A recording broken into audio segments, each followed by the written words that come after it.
The Adventures of Tom Sawyer. Chapter 30. Tom tells the story of their escape. Sunday, and 2 more days had passed. Few of the men continued their hunt in the cave. Most of the people believed that the children could never be found. Mrs. Thatcher was very ill. Aunt Polly's hair had changed from gray to white. Then, in the middle of the night, the village bells began to ring. In a moment, the streets were filled with people shouting, "They're found! They're found! They're found!" All moved toward the river and met the children as they were carried home. Aunt Polly's happiness was complete. Mrs. Thatcher's happiness would be complete when the news reached her husband. He was yet in the cave, continuing the hunt. Tom lay on a bed telling the story of his wonderful adventures. They had gone in one direction as far as the length of the string. Then he had tried another opening. Then he had tried a third. He was ready to try another when he saw a distant light. He thought that it was daylight. He dropped the string and ran toward it, and put his head out through a small hole. And there was the great river on which the boat had brought them to the picnic. He told how he then returned for Becky.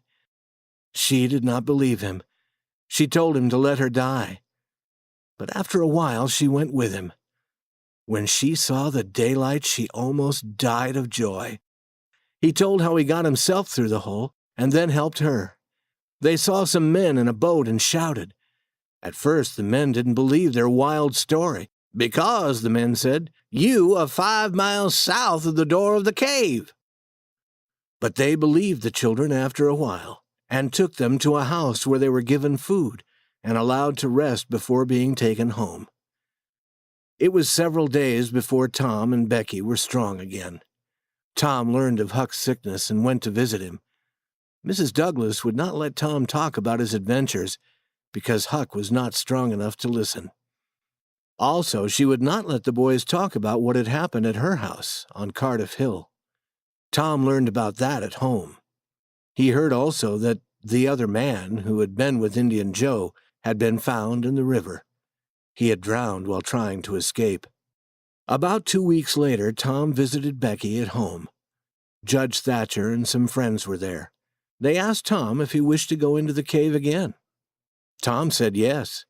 "Others might wish to go also," the judge said, "but I had that door covered with iron, and it is closed. It can't be opened. No person will get lost in that cave again." "Oh, Judge," Tom said, "Indian Joe is in the cave."